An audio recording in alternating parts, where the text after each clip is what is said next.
नमस्ते सदावत्सले मातृभूमि। भारत की बात सुनाता हूं। मुझे यकीन है कि मेरा वीडियो आप जरूर शेयर करेंगे, क्योंकि आपको मालूम है शेयर करने से खुशियां बढ़ती हैं। चैनल सब्सक्राइब करें, ये कहने की जरूरत नहीं है क्योंकि आप कर चुके हैं। बेल आइकन भी प्रेस कर चुके हैं। अपनी सीरीज याचना नहीं अब रण होगा, युद्ध महाभीषण होगा की आज 14वीं कड़ी पर, यानी आज के एपिसोड में हम ये जानने का प्रयास कर रहे हैं, सिर्फ हमारे ही देश के मुसलमान दिन में 5 बार अपनी मस्जिदों से अजान लगाते हैं, और उस नमाज से पहले मुल्ला या मौलवी जो अजान करता है वो क्यों करता है और उसका मतलब क्या है। कबीर जी ने कहा कि काकड़ पाथर जोड़ के मस्जिद लई बनाए, ताचड़ मुल्ला बांग दे, क्या बहरा हुआ खुदाए। एतराज अजान पर नहीं, लाउड स्पीकर पर है। असल में हज़रत मोहम्मद साहब के समय जब नमाज फ़र्ज हुई तो लोगों को इबादत के लिए बुलाने के वास्ते अजान की शुरुआत की गई। जब नमाजियों को बुलाने की बात हुई तो किसी ने कहा नगाड़ा बजाया जाए, किसी ने कहा तुरही घंटा आदि बजाया जाए, लेकिन हज़रत मोहम्मद साहब ने कहा इससे लोगों को परेशानी होगी। पैगंबर मोहम्मद किसी को कष्ट नहीं देना चाहते थे, इसलिए किसी भी तकनीक को नहीं अपनाया। आज Britain, Germany, Netherland, Switzerland, Austria, France, Norway, Belgium और नाइजीरिया के लागोस या अन्य शहरों में स्पीकर पर अजान के लिए ध्वनि की सीमा तय है। दुबई, तुर्की, मोरक्को में अजान के लिए लाउड स्पीकर का प्रयोग नहीं होता। इजराइल में भी पाबंदी है। 2017 में भारत में पहली बार सोनू निगम, जो एक सिंगर हैं, ने इस पर आपत्ति उठाई थी। आपत्ति अजान पर नहीं, लाउड स्पीकर पर थी। 15 मई 2020 में इलाहाबाद उच्च न्यायालय ने अपने निर्णय में लाउड स्पीकर से अजान पर रोक को सही बताया। न्यायालय ने कहा कि अजान इस्लाम का हिस्सा है, लेकिन लाउड स्पीकर नहीं। अजान तब भी होती थी जब लाउड स्पीकर नहीं था। तो अब मुद्दा ये है कि अजान के लिए सिर्फ भारत में लाउड स्पीकर क्यों? शांति से जीने की किसी व्यक्ति की स्वतंत्रता को क्या मजहबी रंग की आड़ में रोका जा सकता है? क्या लाउड स्पीकर पर अजान देना इस्लाम और शरिया का हिस्सा है भी या नहीं? सवाल ये भी है कि सेकुलरिज्म की आड़ में किसी भी दूसरे धर्म की आस्था पर चोट करना या ललकारना क्या एक मजहब के लिए जायज़ है? इन सवालों के जवाब किस देश की सरकार से लें? दोस्तों, लगे हाथ ये भी जान लेते हैं कि हमारे देश को धर्म के आधार पर बांटने के बाद हमारे टैक्स पर पल रहे गंगा जमुनी तहजीब का बखान करने वाले हमारे देश के मुसलमान भाई वास्तव में इस अजान पर जो बोलते हैं उसका मतलब क्या है? वास्तव में यह अजान खुदा को सुनाने के लिए नहीं है, मुसलमानों को नमाज के लिए बुलाने के लिए भी नहीं है। अजान लगाई जाती है काफिरों के लिए, यानी वो लोग जो इस्लाम को नहीं मानते, यानी वो सभी धर्म, हिंदू, सिख, ईसाई और अन्य भी जो इस्लाम को नहीं मानते, उनके लिए लगाई जाती है। उन्हें सुनाने के लिए लगाई जाती है। तो आइए ये भी जानते हैं कि मुल्ला जो बांग लगाते हैं उसमें कहते क्या हैं। पहली आवाज अल्लाह अकबर, यानी अल्लाह सबसे बड़ा है। दूसरा अशहदु अल्लाह इल्लाह इल्लल्लाह, अल्लाह के सिवाय कोई पूज्य नहीं है, इबादत के लायक नहीं है। अशहदु अन्ना मोहम्मद और रसूल अल्लाह, फिर वो कहते हैं कि मैं गवाही देता हूँ कि हज़रत मोहम्मद ही अल्लाह के पैगंबर हैं। हया अल्लल फलाह, आओ कामयाबी की तरफ। और अंत में ला इलाहा इल्लल्लाह, यानी अल्लाह के सिवा कोई भी पूजा के योग्य नहीं है।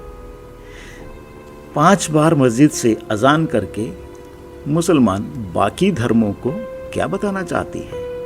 क्या यह कहकर दूसरे धर्मों की भावनाओं को ठेस पहुंचाना उचित है?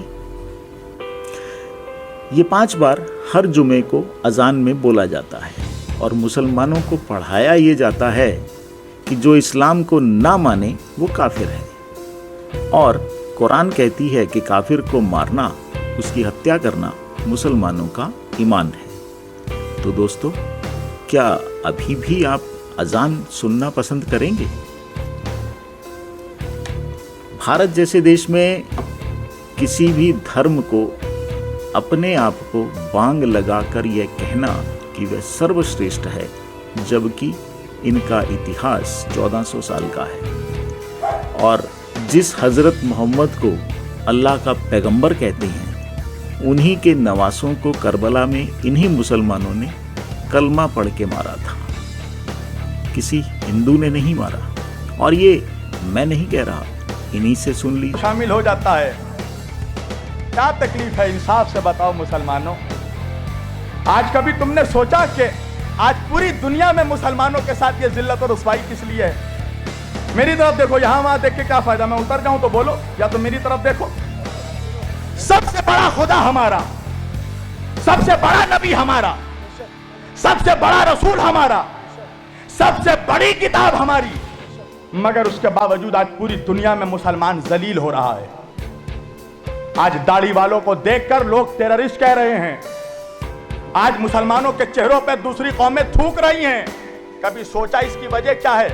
इसकी वजह यह है कि मुसलमान हर दौर में अहले बैत का गद्दार रहा है। मैं खुद मुसलमान हूं, मगर बोलूंगा वही जो हक है। मैं तुम्हें इंप्रेस करने थोड़ी आया हूं, मैं अल्लाह की रजा की खातिर आया हूं। मुझे मजमे से क्या मतलब है? मैं तो वो बोलूंगा जो मेरा, जिससे मेरा खुदा राजी हो, जिससे रसूल राजी हो। कभी तुमने सोचा कि करबला के मैदान में इमाम हुसैन को कत्ल करने कौन आया था? करबला के मैदान में इमाम हुसैन को जो लोग कत्ल करने आए थे, वो क्या आरएसएस के वर्कर थे?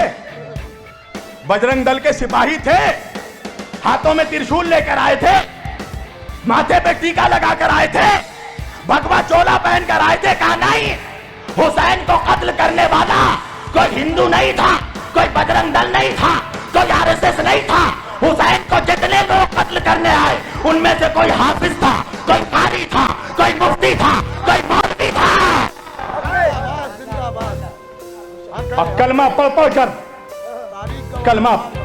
कर अपने नबी के नवासे को कत्ल किया। अल्लामा इकबाल ने कहा कि क्या तमाशा हुआ इस्लाम की तकदीर के साथ, क्या तमाशा हुआ इस्लाम की तकदीर के साथ। कत्ल शब्बीर हुए नारे तकबीर के साथ। हुसैन का ज़बा करने वाला हर हर महादेव का नारा नहीं लगा रहा था, अल्लाह अकबर का नारा लगा रहा था। एक हिंदू शायर है जिसका नाम है माथुर लखनवी, याद रखना। उसने एक शेर पढ़ा, आज तक हिंदुस्तान में किसी मौलवी में हिम्मत नहीं हुई कि उस हिंदू का जवाब दे सके। वो हिंदू हो के कहता है माथुर लखनवी कि खुदा का शुक्र है हम हिंदुओं में। देखो एक हिंदू क्या कहता है, कहता है खुदा का शुक्र है हम हिंदुओं में कोई शब्बीर का कातिल नहीं है। वो कहता है देखो हम काफिर हैं, बुत परस्त हैं, सारी खराबियां हम में हैं, मगर हमने नबी के नवासे को कत्ल नहीं किया। ऐ मुसलमानों, तुम हाफिज हो, तुम कारी हो, तुम मौलवी हो, तुम मुफ्ती हो, मगर तुमने कलमा पढ़ पढ़कर अपने नबी के नवासे को कत्ल किया। बताओ, है कोई जवाब? है कोई जवाब? आज देखो 1400 साल हो गया, कितना बड़ा जुल्म है। कल भी अहले बैत पे जुल्म हुआ, आज भी अहले बैत पे। देखो तुम अहले बैत का जब जुलूस जलसा करो, अहले बैत का जिक्र करो, ताजिया उठाओ, अलम उठाओ, देखो कोई हिंदू ऑब्जेक्शन नहीं करेगा, कोई सिख ऑब्जेक्शन नहीं करेगा। ऑब्जेक्शन कौन करेगा? मुसलमान करेगा, कलमा पढ़ने वाला करेगा। हम नहीं जुलूस उठने देंगे, नहीं अलम उठने देंगे। तो ये आले मोहम्मद से तुम्हारी जो ये दुश्मनी है, अल्लाह ने तुम्हें जलील कर दिया पूरी दुनिया में, और इसी तरह जलील होते रहोगे, हर जगह मार खाओगे तुम। हिंदुस्तान में जिस तरह कुत्तों बिल्लियों की तरह तुम्हें लोग मार रहे हैं, तुम्हारी औकात इतनी है मुसलमानों के, तुम्हारी जान एक जानवर से भी सस्ती हो चुकी है हिंदुस्तान में। एक जानवर की वजह से मुसलमानों को एक भीड़ मार के निकल जाता है, कोई इंसाफ करने वाला नहीं है। बताओ मुझे, जब मारा गया जानवर के नाम पे मुसलमानों को, तो मारने से पहले मारने वाले ने पूछा था तुम शिया हो, सुन्नी हो, वहाबी हो, बरेलवी हो, देवबंदी हो? मारने वाला नहीं सोचता कि वहाबी है, बरेलवी है, मुफ्ती है, क्या है, कुछ नहीं सोचता। वो तो ये देखता है कि मुसलमान है। तुम्हारी हैसियत एक जानवर के जान से भी कम हो चुकी है। कभी सोचा बैठकर इंसाफ से, कभी सोचना कि रीजन क्या है, वजह क्या है? वजह है अहले बैत की गद्दारी, वजह है नबी की आले पाक की गद्दारी। तुम्हें अहले बैत के जिक्र से तुम्हारे सीनों में पॉइजन दौड़ जाता है? अहले बैत का जिक्र होने से, हुसैन का जिक्र होने से तुम्हें तकलीफ होती है? कभी सोचा कि हुसैन कौन है? हुसैन वो है कि जिसके लिए नबी ने फरमाया अल हुसैन मिन्नी व अना मिनल हुसैन, हुसैन मुझसे है, मैं हुसैन से हूं। अल्लाह अकबर। जन्नत जाना चाहते हो? 70 हूरों, यानी जिसको ये पैगंबर मानते हैं, जब ये इस पैगंबर के ना हुए तो आपके कैसे हो सकते हैं? तो क्या अभी भी आप अजान सुनना पसंद करेंगे? पैगंबर मोहम्मद कहते हैं अल्लाह नीयत को कबूल करता है, दिखावे और शोर शराबे को नहीं। और रही बात सरकार की, क्योंकि सरकार का अर्थ ही है कि वह सज्जनों में, सोसाइटी में साहस का संचार करे। अन्य धर्मों के लिए शांति और सुरक्षा की गारंटी सरकार और प्रशासन की जिम्मेदारी है। इसीलिए ध्यान से ये जो जातिवाद में हम लोग बट रहे हैं उस पे है कि मन की हल्दी घाटी में राणा के भाले डोले थे, यूं लगता है वीर शिवाजी चीख चीख कर बोले थे। पुरखों का बलिदान घास की रोटी तक शर्मिंदा है, कट गई जंग में राणा की बोटी बोटी शर्मिंदा है। खुद अपनी पहचान मिटा दी कायर भूखे पेटों ने, जो टोपी जालीदार पहन ली हिंदू माँ के बेटों ने। और सर पर लानत, तालियां नहीं, सुनिए पूरी बात, कि मन की हल्दी घाटी में राणा के भाले डोले थे, यूं लगता है वीर शिवाजी चीख चीख कर बोले थे। पुरखों का बलिदान घास की रोटी भी शर्मिंदा है, कट गई जंग में राणा की बोटी बोटी शर्मिंदा है। खुद अपनी पहचान मिटा दी कायर भूखे पेटों ने, जो टोपी जालीदार पहन ली हिंदू माँ के बेटों ने। सर पर लानत वाली छत से फिर खुला ठिकाना अच्छा था, टोपी गोल पहनने से तो मर जाना ही अच्छा था। मथुरा अवधपुरी घायल है, काशी घिर गई कराहों से, यदकुल गठबंधन कर बैठा कातिल नादिर शाहों से। मुंह से आह तलक ना निकली धर्म ध्वजा के फटने से, कब तुमने आंसू छलकाए गौ माता के कटने पे। हिंदुस्तान के लोगों जागो, कब तुमने आंसू छलकाए गौ माता के कटने पे। जागे नहीं अगर आज हम, तो ये प्रश्न पीढ़ियां पूछेंगी। हमारे पास दो ही ऑप्शन हैं, या तो हम अपनी आने वाली पीढ़ियों के लिए चेतावनी बन जाएं या मिसाल बन जाएं। ना हम कश्मीरी पंडितों को भूलेंगे और ना राम भक्तों पे गोलियां चलाने वाले को भूलेंगे। ये वही भारत है, ध्यान रखिएगा। किसी बहकावे में नहीं आना है कि कब तुमने आंसू छलकाए गौ माता के कटने पे, और जागे नहीं अगर हम, तो ये प्रश्न पीढ़ियां पूछेंगी।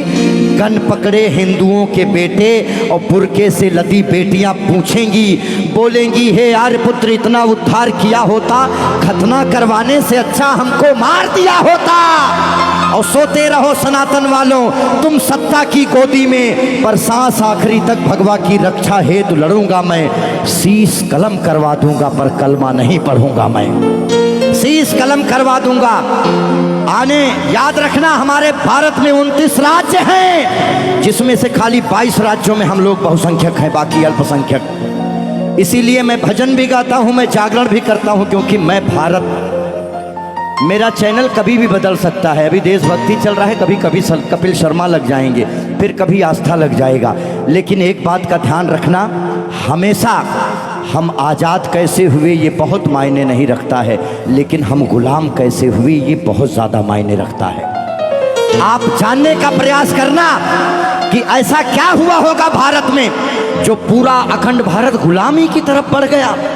इस देश में जिनको चोर कहना था, जो मुगल भारत को लूटने आए, चाहे वो गजनी रहा हो, चाहे वो औरंगजेब, महान अकबर जिसको जिल्ले इलाही कहा गया, जिल्ले इलाही खुदा की परछाई को कहते हैं। और जो भारत के लोग अकबर को महान बताते हैं, जिल्ले इलाही, शहंशाह अकबर, जिल्ले इलाही खुदा की परछाई को कहता है। ये कौन सा जिल्ले इलाही है जो दिल्ली में महिलाओं की मंडियां लगाता है, महिलाओं की खरीदी फरोश करता है? इतनी काली परछाई कौन से जिल्ले इलाही की हो सकती है? इसीलिए आप अपने हीरोज, अपने बच्चों को बताओ कि ये देश भगत सिंह की वजह से, ये देश जियो तिवारी जनेऊधारी, चंद्रशेखर आजाद, ये देश मंगल पांडे, बुंदेले हर बोलों के मुंह हमने सुनी कहानी थी और खूब लड़ी मर्दानी वो तो। हमारे यहाँ महिलाएं घूंघट करती हैं क्योंकि यहाँ लुटेरे आए भारत में, लूटे, डोलियां लूटे, महिलाओं के साथ दुराचार किए, जिसकी वजह से उन्हें पर्दे में रखा जाता कि भाइयों बहनों, याचना नहीं अब रण होगा, युद्ध महाभीषण होगा कि इस 14वें एपिसोड में अपनी वाणी को विराम देते हुए आप सभी का आभारी हूं। आप सभी का सहयोग अपेक्षित है। मुझे यकीन है कि मेरा वीडियो आप ज़रूर शेयर करेंगे, क्योंकि आपको मालूम है शेयर करने से खुशियां बढ़ती हैं। चैनल सब्सक्राइब करें, ये कहने की ज़रूरत नहीं है क्योंकि आप कर चुके हैं। बेल आइकन भी प्रेस कर चुके हैं। अपने विचार कमेंट बॉक्स में ज़रूर लिखें, हमारा मनोबल बढ़ता है। अगले मंगलवार रात 9 बजे एपिसोड 15 देखना ना भूलें। भारत की बात सुनाता हूँ, लेकिन याचना नहीं अब रण होगा, युद्ध महाभीषण होगा। धन्यवाद, नमस्कार, वंदे मातरम।